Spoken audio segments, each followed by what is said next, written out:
저는 수원 통닭거리 안에서 영화 극한 직업 때문에 매우 유명해진 남원통닭 사장입니다.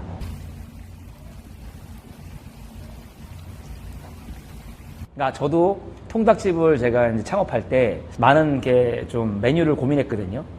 기본적으로 여기에 명성이 굉장히 높은 그런 가게들이 수십 년 된 가게들이 몇 개 있어요.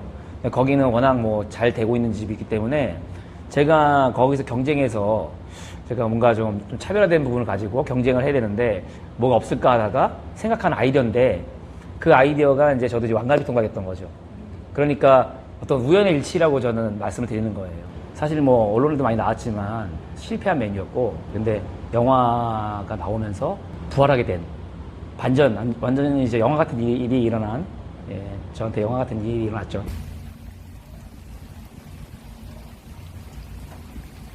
지금 제가 여기 통닭집을 창업한 지는 지금 이제 4년 됐습니다.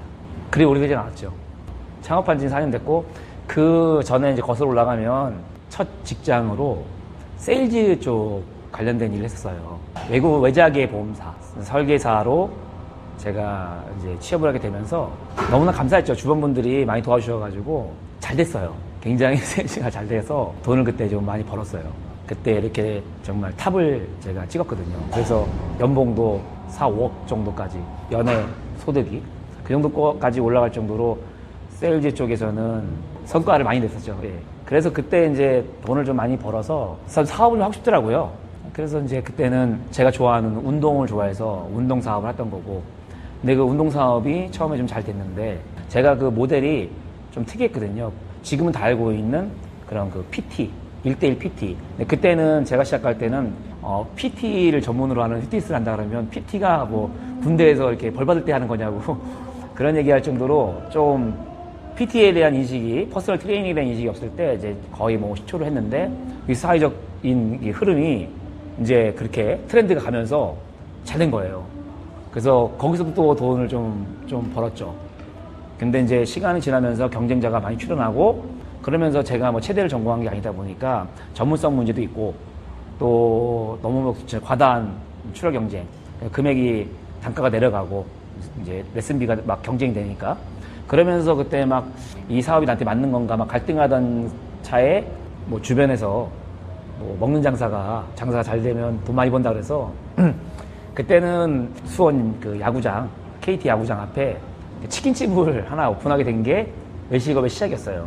근데 오픈을 했는데 저는 외식업이 그렇게 오픈빨이 그렇게 강할지 몰랐어요. 오픈하자마자 뭐 손님이 많이 몰리고 막 줄도 서고 하더라고요. 그래서 굉장히 저도 이제 좀 고무되고, 또 야, 이 사업 굉장히 괜찮은 사업이구나 해서 좀 무리해서 또 식당 오픈한 지 한 3개월 만에 횟집을 또 오픈을 했어요. 그랬더니 횟집도 엄청난 손님이 몰리는 거예요. 네. 그래서 야, 이거는 외식업이 정말 굉장히 사업성이 좋구나라는 생각에 이제 올인하기 시작한 거죠. 그러면서 또 3개월 뒤에 또 순댓집을 좀 큰 가게로 또 오픈하게 되고, 그러면서 계속 외식 사업가가 되겠다라는 꿈을 가지고 좀 오픈을 계속 이어갔어요. 거의 뭐 1년 반 동안 7개 매장을 계속 오픈했어요. 사실 여러 가지 문제가 있었어요. 처음에 오픈바를 받은 거를 제가 착각을 해서 늘리게 된 게, 시간이 지나니까는 점점점 매출이 또 떨어지고, 그러면서 그때부터 이제 한두 개에서 막 적자가 나기 시작하면서 여러 가지 이제 잘 되고 있는 매장까지 막 영향을 주게 되고, 그러면서 막 얽히고 설키면서 돈 문제나 이런 것들 때문에 나중에는 막 전체적인 관리가 안 되니까 다 침몰하더라고요. 그래서 뭐 한 달에 적자가 막 토탈로 막 5천만 원 이상 적자가 나고, 그럼 이게 2달이면 1억, 3달이면 1억 5천.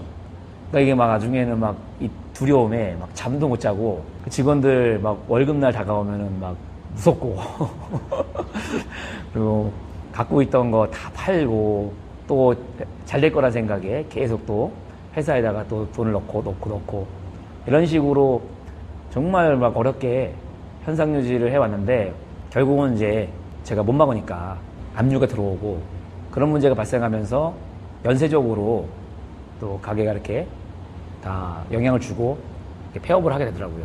외식을 떠나려고 했는데 열심히는 살고 있으니까 우연히 이제 이 수원 통닭거리에 문을 닫고 있는 가게가 있는데 저한테 이 가게를 한번 맡겨보고 싶다라는 그 선배님이 제안이 있었어요. 근데 저는 사실은 내가 이렇게 성공한 케이스가 아니기 때문에 또 가게도 좀 컸고 저한테 이거를 한번 맡겨보고 싶다 했을 때 두 가지가 문제였었어요. 첫 번째는 저의 뭐 이런 경영 능력이 사실 성공한 경영 능력이 아니었기 때문에 근데 그분은 제가 왕성하게 막 움직이는 모습을 보고 좀 긍정적으로 본 것 같아요. 그것이 저 양심적으로 좀 걸렸고 두 번째는 돈이 없었어요. 그래서 제가 하기가 좀 어려울 것 같다고 했는데 뭐가 제게 되려고 했는지 이렇게 만들어 주시더라고요. 제가 할 수 있게끔 뭐 돈도 빌려주시고 그렇게 해서 결국 제가 통닭집을 또 하게 됐는데 이 통닭집 해서 안 되면 정말 나는 외식업은 내 사업이 아니다 생각을 하고 그때는 생각을 바꿔서 제가 직접 들어왔어요. 그 7개 매장에서는 실제로 제가 매장을 발로 뛴 게 아니었는데 이 통닭집은 직접 제가 이제 발로 뛰기 시작했죠. 그렇게 하면서 운영을 하니까 주말에는 손님이 많은데 평일에는 손님이 별로 없는 거예요. 그러니까 한 달로 치면은 8일은 좀 장사가 되는데 22일이 장사가 안 되니까 결국은 또 적자가 또 나더라고 또. 그래서 사실은 임대료도 꽤 많이 밀려 있었고 또 각종 이 거래처들 물품 대금이 많이 밀려 있었어요. 그러면서 한 번 울었어요 제가. 가을의 추석 때 부모님까지 와가지고 정말 이렇게 제사만 지내고 상 밀어놓고 와가지고 일을 했는데 그달도 적자가 났어요. 그래서 뭐 저는 올해까지 해보고 안 되면 작년이죠. 작년에 이제 말까지 해보고 안 되면 접어야 될 수 있다 생각했는데 근데 영화 같은 일이 일어난 거죠. 영화 같은 일이 일어난 거예요. 예, 정말 영화 같은 일을 만들었어요. 기적을 만들었어요. 사실 뭐 그 영화로 인해서 저에게 큰 반전이 있을 거라고는 사실은 뭐 계획에도 없었고 또한 뭐 기대도 하지 않았고 갑자기 막 인터넷에 뭐 어마어마하게 막 올라오고 페이스북, 인스타 이런 쪽에 막 저희가 막 알려지기 시작하는 거예요.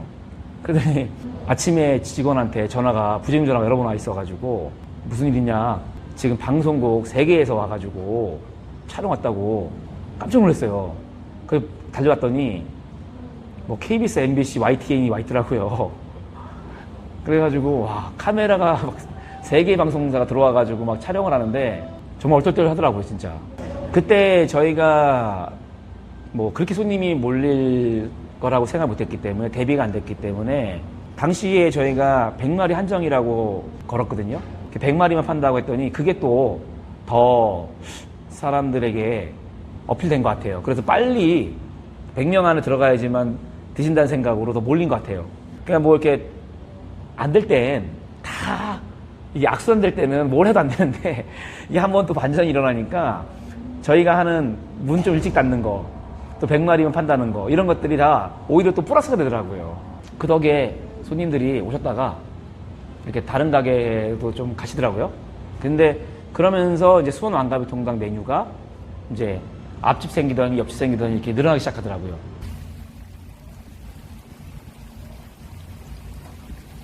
유지가 되는 이유는 저도 뭐 꼭 집어서 말씀드리기는 어렵지만 그렇게 손님이 몰리고 났을 때 그 불만족을 하게 되면 생명력이 짧아져요. 더 오히려 더 독이 될 수가 있어요.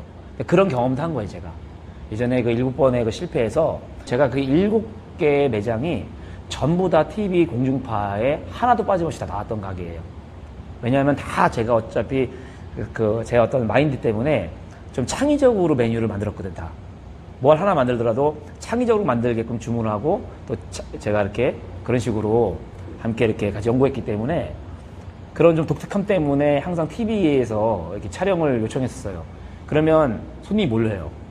근데 그때 대비가 되지 않은 상태에서 손님을 받아버리니까 짧은 기간 안에 손님이 끊기고 오히려 평판이 나빠져서 가게에 이 독이 되더라고요. 그래서 그거를 제가 한두 번 경험한 게 아니라 경험을 너무 많이 해서 이 통닭집도 그걸 정말 가장 염두했어요. 그래서 지금 오시는 분들에게 일단 최대한 만족을 시켜드려야 된다는 생각에 완전히 제가 초긴장을 한 것 같아요. 그래서 직원들하고 정말 끊임없이 소통하면서 친절하고 청결하고 최고의 퀄리티가 있는 메뉴를 제공해야 된다라는 거. 최대한 정말 저희가 고객 감동할 수 있게끔 노력했어요.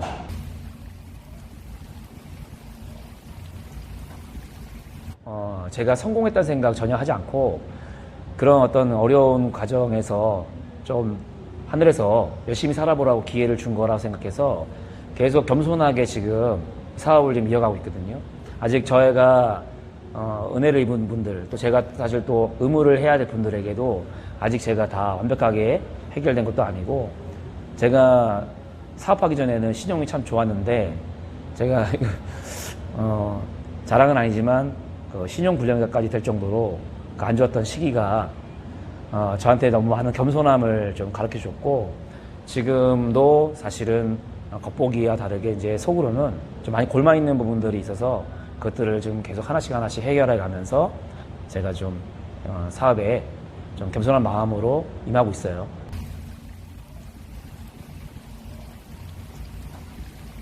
지금 그 안 좋은 경기로 자영업 하시는 사장님들 많이 힘드신 걸로 알고 있고, 저도 그 경험이 있기 때문에 누구 잘 알아요. 근데 사실 사람이 희망이 없으면 사실 살기 어렵잖아요.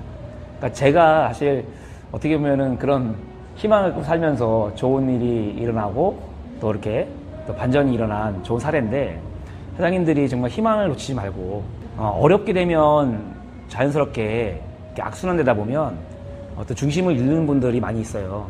그래서 사장님들이 어렵다고 용기치 마시고 언젠가는 고객분들에게 사랑받는 가게 될 수 있도록 응원하겠습니다. 그렇죠. 저 같은 사람에게 관심 가져주셔서 진심으로 감사드립니다. 우리 자영업자 사장님들 모두 힘내십시오. 화이팅!